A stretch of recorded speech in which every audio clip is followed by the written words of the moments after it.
சேவிங்ஸா இல்லாட்டி இன்வெஸ்ட்மெண்ட்டா எது வந்து பெஸ்ட்டு? சேவிங்ஸ் மூலியமா நீங்க வெல்த் ஜென்ரேட் பண்ண முடியுமா? ஸோ இதை பற்றி என்லைட்டன் பண்ண நம்ம இன்வெஸ்ட்மெண்ட் எக்ஸ்பர்ட் மிஸ்டர் விஜயகுமார் நம்ம கூட இருக்கார். விஜயகுமார், இதை பற்றி நீங்கள் கொஞ்சம் எலாபரேட் பண்ண முடியுமா? ஆஸ் அன் இந்தியன் இன்வெஸ்டர் நம்ம என்ன பண்றோங்கிறது வந்து ஃபர்ஸ்ட் பார்க்கணும்.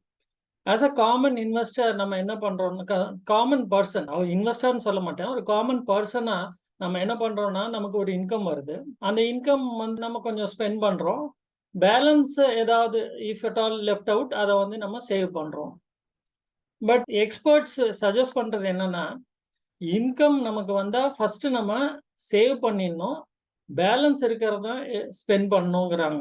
இதுதான் வந்து ஐடியல் ஃபார்முலா. பட் நார்மலா ஆஸ் அ காமன் பர்சன் நம்ம என்ன பண்றோம்னா, இன்கம் வந்த உடனே ஸ்பெண்ட் பண்றோம், பேலன்ஸ் தான் சேவ் பண்றோம். This should not be the way in financial plan. Financial பிளானிங்க்கு ஃபர்ஸ்ட் ஸ்டெப்பு இன்கம்ல இருந்து நீங்க ஃபர்ஸ்ட் சேவ் பண்ணணும். Then only you should spend what is left out. So save பண்றது okay, is it enough to save money? அதாவது நம்ம save பண்றது போருமா அப்படின்னு பாத்தீங்கன்னா, நமக்கு மெயின் வில்லன் நம்மளோட ப்ரெசன்ட் டேர்ம்ல சேவ் பண்றச்ச இன்ஃப்ளேஷன். இன்ஃப்ளேஷன் தான் ஒரு பெரிய எனிமியா நம்ம பார்க்குறோம். எப்படின்னா பார்த்தீங்கன்னா, ஒரு நார்மல் ரிட்டர்ன் ஒரு ஒரு அவென்யூல ஒரு இன்வெஸ்ட்மெண்ட் பண்ணியிருக்கோம்னா, ஒரு ஃபார் எக்ஸாம்பிள் ஒரு பேங்க் இன்வெஸ்ட்மெண்ட்டே நான் எடுத்துக்கிறேங்க. பேங்க்ல வந்து நீங்க இன்னைக்கு ஒரு எஃப்டி போடுறீங்க. அதுல வந்து ஒரு 6% நமக்கு ரிட்டர்ன் கிடைக்குது அப்படின்னா, உங்களுக்கு 6% பேங்க்ல சேவ் பண்றீங்க, 6% இன்ட்ரெஸ்ட் கிடைக்குது. ஆனா அந்த 6%மே நமக்கு இன்ட்ரெஸ்ட்டா கிடைக்குதுன்னா கிடையாது. அதுல இன்ஃப்ளேஷன் வந்து அத பணவீக்கம் அதோட இத வந்து உங்களோட வர்ற அப்ரிசியேஷன் வந்து நெறைய சாப்பிட்ருது. சே ஃபார் எக்ஸாம்பிள் இன்னைக்கு வந்து இந்தியாவோட இன்ஃப்ளேஷன் வந்து 5.1ன்னு சொல்றாங்க கவர்மெண்ட்டோட இதுபடி. அதுல பார்த்தீங்கன்னா, இப்ப 6%ல 5% போயிடுச்சுன்னா, எஃபெக்டிவா உங்களுக்கு கிடைக்கிற ரியல் ரிட்டர்ன் பார்த்தீங்கன்னா 1%. ஸோ இது ஆக்சுவல் நம்பர்ஸா நம்ம ஐ மீன் ரெப்ரசன்ட் பண்ணோம்னா, ஒரு 10 வருஷத்துக்கு முன்னாடி உங்களுக்கு ₹100 இருந்ததுன்னா, அது இன்னைக்கு வொர்த் ரூப்பீஸ் ஒன்லி ₹60 அப்ராக்ஸிமேட்லி. இதுதான் வந்து இன்ஃப்ளேஷனோட எஃபர்ட் நம்ம சேவிங்ல. ஸோ அப்போ சேவிங்கிறது தப்பு அப்படின்னு சொல்ல வரீங்களான்னு என்ன கேட்கலாம் நீங்க. அப்போ சேவிங் வந்து தப்புன்னு நம்ம சொல்ல முடியாது.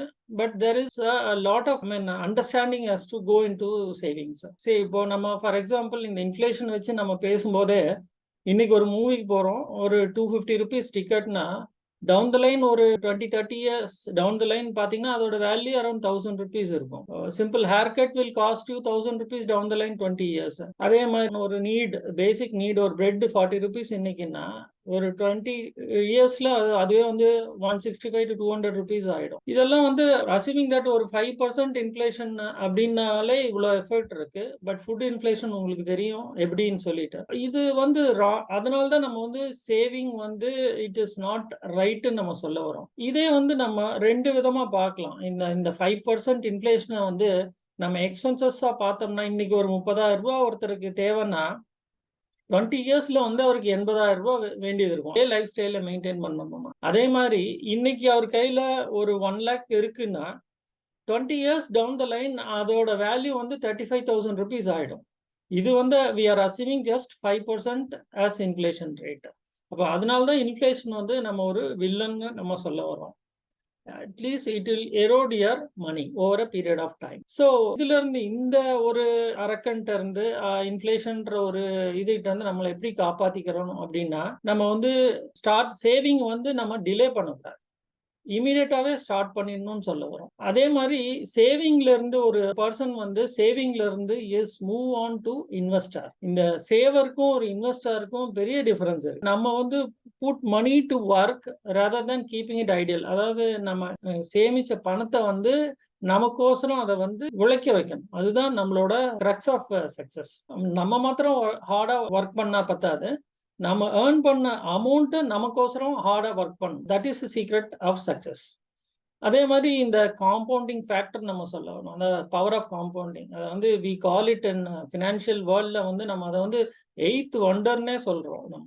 ஏன்னா ஓவர் அ பீரியட் அந்த compounding factor how it is going to appreciate your money அது வந்து it is just a magic. நம்ம வந்து அதை எக்ஸ்பீரியன்ஸ் பண்ணி பார்க்க தான் தெரியும். ஸோ காம்ப்ரிஹென்சிவ் ஃபினான்ஷியல் பிளான், அதாவது ஓவராலா நம்ம வந்து ஃபினான்ஷியல் பிளானிங்னு ஒன்று வரும்போது we have to plan your investment very எஃபிஷியன்ட்லின்னு சொல்ல வரோம். எஃபிஷியன்ட்லி எப்படின்னா, ஒரு வந்து சேவிங்லேருந்து ஒரு இன்வெஸ்ட்மெண்ட் மோடுக்கு நம்ம மாறணும். உங்களுக்கு இந்த டாப்பிக்லேயோ இல்லை வேறு ஏதாவது இன்வெஸ்ட்மெண்ட் ரிலேட்டட் டாப்பிக்லேயோ சந்தேகம் இருந்தானா எங்கள் ஃபைனான்ஷியல் எக்ஸ்பர்ட் கூட நீங்கள் அப்பாயின்மெண்ட் புக் பண்ணிக்கலாம். இந்த அப்பாயின்மெண்ட்கான லிங்க் வந்து டிஸ்கிரிப்ஷன்லேயே கொடுத்துருப்பாங்க. உங்களுக்கு ஃபைனான்ஸை பற்றி தெரியணும் இல்லை இன்வெஸ்ட்மெண்ட்டை பற்றி இன்னும் நல்லா தெரியணும்னா நீங்கள் இங்கே லைவ் வெபினாரை ஜாயின் பண்ணிக்கலாம். வெபினாருக்கான லிங்க்கும் டிஸ்கிரிப்ஷன்லேயே கொடுத்துருப்பாங்க. இந்த வெபினார் வந்து அப்சல்யூட்லி ஃப்ரீ. இன்னொன்று, உங்களுக்கு இந்த வீடியோ பிடிச்சிருந்தா லைக் பண்ணுங்கள், உங்கள் சர்க்கிளில் ஷேர் பண்ணுங்கள், மறக்காமல் சப்ஸ்கிரைப் மட்டும் பண்ணிடுங்க.